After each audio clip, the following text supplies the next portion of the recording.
মুহররম মাস সম্পর্কে বিস্তারিত কিছু বলুন। মুহররম মাস হিজরি সনের প্রথম মাস। এ মাস সম্মানিত 4 মাসের মধ্যে সবচেয়ে মর্যাদাপূর্ণ মাস। সম্মানিত 4টি মাসের মধ্যে সবচেয়ে মর্যাদাপূর্ণ মাস হলো মুহররম মাস। মুহররম শব্দের অর্থ হলো সম্মানিত, নামই যার পরিচয়। অর্থাৎ এই মাসকে আল্লাহ সুবহানাহু ওয়া তাআলা মর্যাদা দিয়েছেন, সম্মান দিয়েছেন। এই মুহররম মাসটি শুরু হয়েছে মাত্র 2 দিন হলো।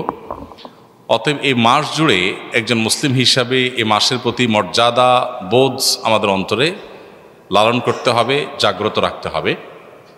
আর এই মাসটিকে নবী করিম সাল্লাল্লাহু আলাইহি ওয়াসাল্লাম শাহরুল্লাহ বলেছেন, আল্লাহর মাস বলেছেন। মাস তো সবই আল্লাহ তাআলার, তারপরও এটাকে স্পেশালি আল্লাহর মাস বলার মানে হলো এই মাসটার বিশেষ গুরুত্ব বোঝান।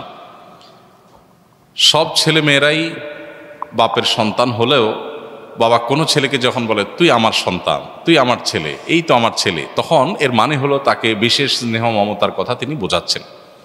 ঠিক একইভাবে সব মাসগুলো, সব দিনগুলো আল্লাহ তাআলার হওয়া সত্ত্বেও মুহররমকে নবী করিম সাল্লাল্লাহু আলাইহি ওয়াসাল্লাম বলেছেন শাহরুল্লাহি আল মুহররম, আল্লাহর মাস মুহররম। তো এই জন্য এই মাসটার বিশেষ মর্যাদা বুঝে আসে। এ মাসে অন্যান্য সময়ত মাসের মতোই গুনাহগুলো থেকে, পাপের কাজ থেকে বেঁচে থাকার ব্যাপারে একবার হলেও আমাদের বিবেক বাধা দেওয়া উচিত, একটু হলেও আমাদের থামা উচিত যে আমি সম্মানিত মাসে সম্মান নষ্ট করছি, অন্যায় করে, অপরাধ করে, গুনাহ করে। এ হলো মুহররম মাস সম্পর্কে সংক্ষিপ্ত কথা। এ মাসে নফল রোজা বেশি বেশি নবী করিম সাল্লাল্লাহু আলাইহি ওয়াসাল্লাম রাখাকে উত্তম বলেছেন। রমজানের পরে সবচেয়ে বেশি এই মাসে নফল রোজা রাখাটা উত্তম। অতএব সে চেষ্টা আমরা করবো। আল্লাহ আমাদেরকে তৌফিক দান করুন। এই বছর আশুরার রোজা কবে রাখতে হবে?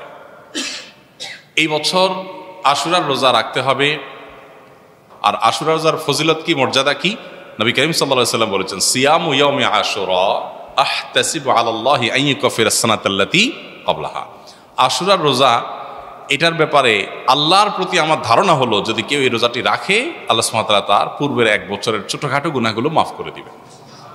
বান্দার হক বান্দার কাছ থেকে মাফ নিতে হবে, কবিরা গুনাহ তওবা করতে হবে, ছোটখাটো গুনাহগুলো এই আমলের মাধ্যমে আল্লাহ সুবহানাহু ওয়া তাআলা মাফ করে দিবেন।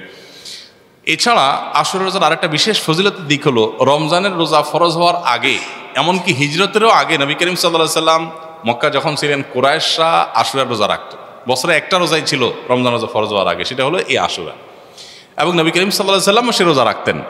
মদিনায় আসার পর তিনি ইহুদিদেরকে দেখেছেন যে তারা আশুরার রোজা রাখে। অতএব তাদের রোজা রাখা দেখে নবী সাল্লাল্লাহু আলাইহি ওয়াসাল্লাম জিজ্ঞাসা করলেন, তোমরা রোজা কেন রাখো? তারা বলল, এই দিনে মুসা আলাইহিস সালামকে আল্লাহ সুবহানাহু ওয়া তাআলা বিজয় দিয়েছেন, সেজন্য আমরা তার প্রতি শুকরিয়া আদায় করে রোজা রাখি, আশুরার রোজা। তখন নবী করিম সাল্লাল্লাহু আলাইহি ওয়াসাল্লাম এই ঘটনার পর নবী সাল্লাল্লাহু আলাইহি ওয়াসাল্লাম বললেন, তাহলে আমরা বরং মুসা আলাইহিস সালামের প্রতি আল্লাহর অনুগ্রহের কারণে আরো বেশি শুকরিয়া আদায় করার আমাদের হক, অধিকার আছে। আমরা তার প্রকৃত অনুসারী, তার কথা আসলে আমরা মানি। অতএব আশুরার রোজা আমরা রাখবো। তবে তাদের থেকে নিজেদের রোজাকে বৈচিত্র্যপূর্ণ, স্বাতন্ত্র্য আনার জন্য নবী সাল্লাল্লাহু আলাইহি ওয়াসাল্লাম বলেছেন তারা আশুরার রোজা রাখে 1টা, আমরা রাখবো 2টা। তাহলে মূল আশুরার রোজা 28 তারিখ হলেও আমরা তার সাথে মিল করে 27, 28 অথবা 28, 29 রাখবো। তবে 27, 28 রাখাটা অধিকতর উত্তম। কারণ নবী সাল্লাল্লাহু আলাইহি ওয়াসাল্লাম তার জীবনের শেষ বছর বলেছিলেন যে আমি যদি পরবর্তী বছর বেঁচে থাকি তাহলে লা সুমান্না তাসিআ ওয়াল আশির, তাহলে মুহররমের 9 এবং 10 এই 2 দিন রোজা রাখতাম। এই জন্য আশুরার রোজা কয়টা রাখতে হবে? 2টা রাখা হলো সুন্নাত। আর সেই 2টা রোজা 9 এবং 10, 9 এবং 10 হলে সামনের শুক্রবার এবং শনিবার হয়। শুক্রবার 27শে জুলাই আর শনিবার 28শে জুলাই। বৃহস্পতিবার দিবাগত রাতে 9 তারিখের আর শুক্রবার দিবাগত রাতে 10 তারিখের রোজা আমরা রাখবো। আর যদি অপশন নিতে না পারি, কারোর শুক্রবার অসুবিধা হয়, তাহলে সেক্ষেত্রে সে শনিবার এবং রবিবার রাখবে। এখন প্রশ্ন উঠতে পারে যে শুক্রবার রোজা রাখা তো হাদিসে নিষেধ আছে। এর উত্তর হলো যে শুক্রবারকে শুক্রবার হিসেবে রোজা রাখা নিষেধ, কিন্তু শুক্রবারে অন্য কোনো অকেশন এসে পড়লে, রমজান মাস শুক্রবারে পড়লে আপনি রোজা রাখবেন না।